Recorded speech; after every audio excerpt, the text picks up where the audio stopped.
India world की 5th largest economy है। India आने वाले समय में इकोनॉमिक सुपर पावर भी बनेगा। इंडिया चाइना को पीछे छोड़ देगा। पिछले कुछ सालों में हमने ये चीजें बहुत ज्यादा सुनी हैं, जिससे हम सभी बहुत ज्यादा ऑप्टिमिस्टिक हो जाते हैं जब हम इंडियन इकोनॉमी की बात करते हैं। लेकिन आज मैं इंडियन इकोनॉमी की प्रॉब्लम्स डिस्कस करना चाहता हूँ, जिसके बारे में कोई बात नहीं कर रहा। शुरुआत हम थोड़ी बेसिक चीजों से करेंगे, लेकिन धीरे धीरे ये वीडियो थोड़ी कॉम्प्लेक्स भी हो सकती है, तो थोड़ा ध्यान से सुनिएगा। एक बार आप ये जीडीपी पर कैपिटा का ग्राफ देखिए, जिसमें इंडिया बाकी इमर्जिंग कंट्रीज से जीडीपी पर कैपिटा में कितना ज्यादा पीछे है और जिससे हम compete करना चाहते हैं उस चाइना से भी। 1980s में इंडिया की जीडीपी चाइना की जीडीपी का 68% थी। 2001 में ये घटकर सिर्फ 28% रह गई और 2021 में ये सिर्फ 17%, क्योंकि ईयर ऑन ईयर चाइना की जीडीपी ग्रोथ इंडिया से काफी ज्यादा रही है। और अगर इंडिया भी चाइना के साथ ही उसी स्पीड से ग्रो होता तो इंडिया की जीडीपी अभी $10 ट्रिलियन होती। लेकिन हाँ, पॉपुलेशन में हम चाइना को पीछे छोड़ दिया है, लेकिन वर्कफोर्स में भी आज हम चाइना से पीछे हैं और प्रोजेक्शंस के हिसाब से 2050 तक भी चाइना की वर्कफोर्स हमसे ज्यादा ही रहेगी। भले ही हमारी पॉपुलेशन ज्यादा भी है और यंग भी है। इंडिया की 50% पॉपुलेशन की एज 25 साल से कम है और 65% पॉपुलेशन की एज 35 से कम है। तो फिर हमारे पास चाइना से कम वर्कफोर्स कैसे है? यही है इंडियन इकोनॉमी की पहली दिक्कत, अनएम्प्लॉयमेंट। IMF के डेटा के अनुसार इंडिया में अनएम्प्लॉयमेंट रेट 7 से 8% रहा है पिछले 5 साल में, जो कि वैसे कुछ समय पहले जाए तो सिर्फ 5% रहा करता था। लेकिन CMIE का लेबर फोर्स पार्टीशन डेटा कुछ और ही कहता है। इस डेटा के अनुसार जिसमें वो लोग हैं जो कि एम्प्लॉयड हैं और वो लोग भी हैं जो जॉब के लिए ट्राई कर रहे हैं, वो 6 साल पहले 46% था और अब सिर्फ 40% रह गया है। यानी कि इसके अनुसार इंडियन यूथ की अनएम्प्लॉयमेंट एक्चुअली 40% है, 7.7% से कहीं ज्यादा। और अगर इसमें इंडियन हाउसवाइफ्स को इंक्लूड करें तो ये रेट और भी ज्यादा बढ़ जाएगा। अगर इंडिया में जितनी मेल वर्कफोर्स है उतनी ही विमेन वर्कफोर्स हो तो इंडिया के पास 230 मिलियन वर्कफोर्स बढ़ जाएगी and India will be 27% richer. अब आप ये भी कह सकते हो कि हमारा कल्चर पिछले कुछ समय में इस तरह से मॉडिफाई हो गया है कि औरतें ज्यादातर घर में ही रहती हैं। लेकिन अगर हम अपने आसपास के देशों में भी देखें तो इस चीज में वो भी हमसे आगे हैं। बांग्लादेश की गारमेंट मैन्युफैक्चरिंग के बूम से वहां की फीमेल्स का पार्टिसिपेशन वर्कफोर्स में 50% से बढ़ गया है। और यही इंडियन इकोनॉमी की सबसे बड़ी प्रॉब्लम है। हमारी so called fastest growing economy jobs नहीं क्रिएट कर पा रही है, जिसकी एक बड़ी प्रॉब्लम है इंडिया का education system and job training. Local degrees और सर्टिफिकेट्स को एम्प्लॉयर वर्थलेस मानते हैं। इंडिया की 25 से 34 के बीच की पॉपुलेशन का सिर्फ 20% ही हाई स्किल्ड है और इस चीज में चाहे पहले की गवर्नमेंट हो या अब की गवर्नमेंट हो, कोई भी कुछ खास बदलाव कर नहीं पाए हैं। इंडियन गवर्नमेंट एजुकेशन पर जीडीपी का सिर्फ 2% स्पेंड करती है, जो कि काफी लो है। और इंडिया हेल्थ केयर पर भी सबसे कम स्पेंड करता है, सिर्फ 1.3% of GDP. India human development के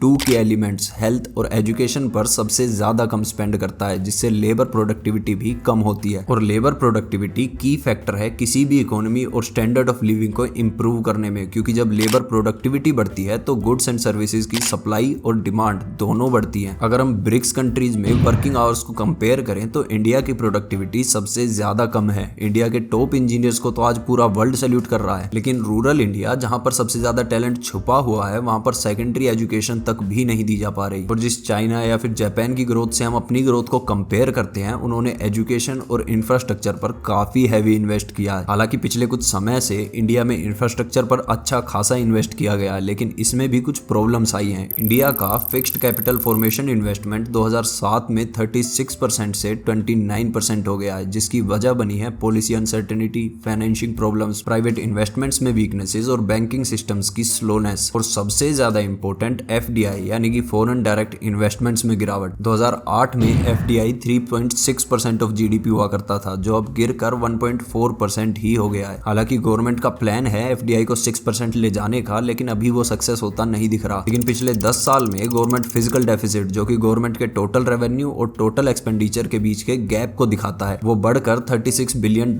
हो गया है। यानी कि गवर्नमेंट खर्च ज्यादा कर रही है और उसका रेवेन्यू कम है, जिससे गवर्नमेंट के फाइनेंस प्रोग्राम्स पर भी प्रेशर बनता है और गवर्नमेंट की स्पेंडिंग प्रोग्राम्स की सस्टेनेबिलिटी पर भी सवाल उठता है। इससे गवर्नमेंट की डिपेंडेंसी डेब्ट पर भी बढ़ती है। और वैसे ही इंडिया का डेब्ट टू जीडीपी रेशो 90% पहुंच चुका है। मतलब हमारी जीडीपी जितनी है उसका 90% हमारे ऊपर डेब्ट है, जो कि कुछ समय पहले हमारी ओपोजिशन की प्रवक्ता भी उठा रही थी, लेकिन बहुत ही गलत तरीके से। क्योंकि देखिए, डेट टू जीडीपी रेशो 90% बाकी कंट्रीज से काफी ज्यादा कम है और क्रेडिट रेटिंग इंस्टीट्यूशंस भी इसको काफी मॉडरेट मानते हैं। और एक और क्रूशियल एरिया जिस पर ध्यान देने की जरूरत है वो है एक्सपोर्ट्स। इंडिया का करंट अकाउंट, जो कि एक ब्रॉड मेजरमेंट दे सकता है इंडिया की overseas trade and service flow का वो 2022 में $36 बिलियन के डेफिसिट में था, जो कि पिछले कुछ सालों से गवर्नमेंट को भी टेंशंस दे रहा है। आरबीआई की फाइनेंशियल स्टेबिलिटी रिपोर्ट के हिसाब से ये ट्रेड डेफिसिट इंडिया के एक्सपोर्ट्स की डिमांड में कमी दिखाता है, लेकिन अभी तक जो इंडिया की डोमेस्टिक कंज्यूमर्स डिमांड बढ़ रही है वो इसको कॉम्पनसेट कर रही है। लेकिन जब आपका सपना इकोनॉमिक सुपर पावर बनने का हो तो आपको अपने एक्सपोर्ट्स को बढ़ाना ही पड़ेगा, जिसमें इंडिया काम भी कर रहा है। आज के समय में सभी इंडिया को एक चाइना के बेटर सब्स्टिट्यूट के तौर पर देख रहे हैं और मोदी गवर्नमेंट ने जो रोड्स, रेलवेज और पोर्ट्स पर हैवी इन्वेस्टमेंट की है वो फॉरेन इन्वेस्टमेंट्स को अट्रैक्ट कर रही है। लेकिन गवर्नमेंट को प्राइमरी और सेकेंडरी एजुकेशन पर भी फोकस करने की जरूरत है और जॉब्स क्रिएट करने पर भी, जिन दो चीजों में मोदी गवर्नमेंट भी काफी हद तक फेल रही है। लेकिन आप इंडियन इकोनॉमी के फ्यूचर को कितना पॉजिटिवली देखते हो कमेंट सेक्शन में बताकर जरूर जाइएगा।